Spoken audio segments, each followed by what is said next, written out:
Hi, I'm Allison, and right now I'm taking a class all about Eric Fromm's book. Right now we're reading A Man for Himself.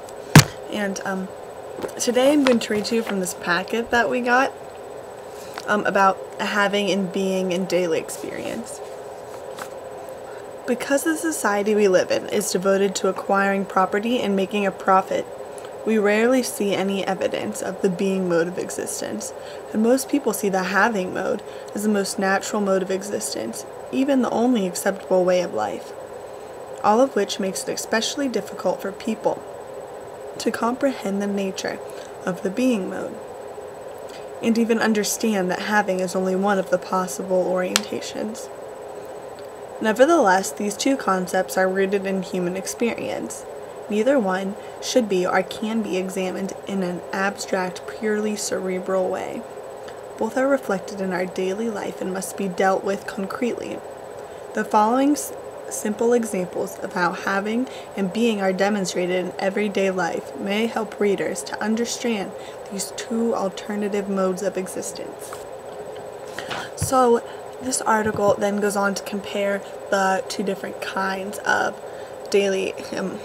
living in daily experiences. So we can really grasp what the difference is between having and being. And it goes on and talks about learning and remembering and conversing and reading and exercising authority and having knowledge and versus knowing, faith and relationships. So there's a couple sections that really stuck out to me and really meant something to me, and one of those especially was the section about learning. And when reading it, I couldn't help think of the definition of learning that we talked about my sophomore year in AP US History. And so our definition of learning then was any relatively permanent change in the thoughts, words, or actions of an organism as a result of experience. So when they talk about the having mode in this article, students are described as going about their daily lives and going to lectures and then just scribbling down absolutely everything they can that the teacher is saying into the notebook. And then they take this notebook filled with everything, word for word, what the teacher said, and they go home and they memorize it. And then the memorization notes go directly to the test. It's pretty sad, but I totally relate to that having mode. It's something that I've seen, it's something that I've done, I've seen other people do it, and it's been really what I've been shown is normal, and the only way to get the grade, and the right way of going about handling school. And it's the article says that the content does not become part of their own individual system of thought, enriching and widening it.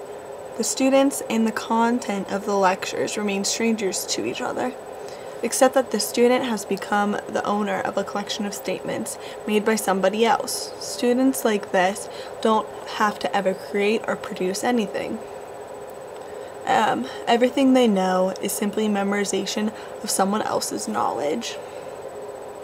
And I really feel like that's very true, and I see it all around me, and I really haven't been exposed to this other way. I didn't even know that what I was doing and what I've seen everyone else was doing was called the having mode. So then the article continues and describes students in the being mode. So students in the being mode, they go to their lectures, and then they already have an idea of what the questions they need to ask, or opinions they've formed, or I don't know. They've thought a lot about the topic prior, and it actually genuinely interests them. And so the article says that instead of being receptacles of words and ideas, they listen, they hear, and most importantly, they receive and respond in an active, productive way. It stimulates their thinking process. For them, listening to for them, listening is a live process. It's going and it's moving, and it's not just absorb and remember and then regurgitate. It's actually like one-on-one, like interacting with the content. And I think the main difference between these two different ways of learning is that those who are in the being mode, the information like actually changes and affects who they are. They actually learn, like the definition of learning that I said earlier. I think in the long run, then that class is actually way more valuable to them. Like looking back, like I've taken a lot of history classes because that's one class that you just always have to take through elementary school, middle school, and high school.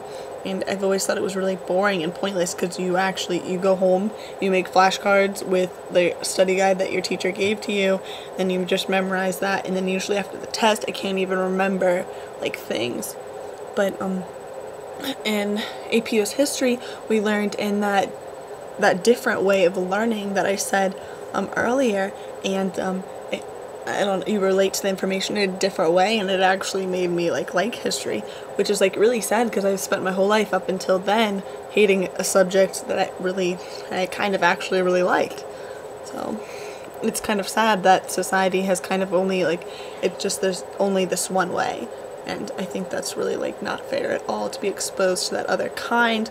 And I think that other people that are in that mode need to like be more open and share with others, and I don't know, but I think it's hard because they don't even know that they're in that being mode.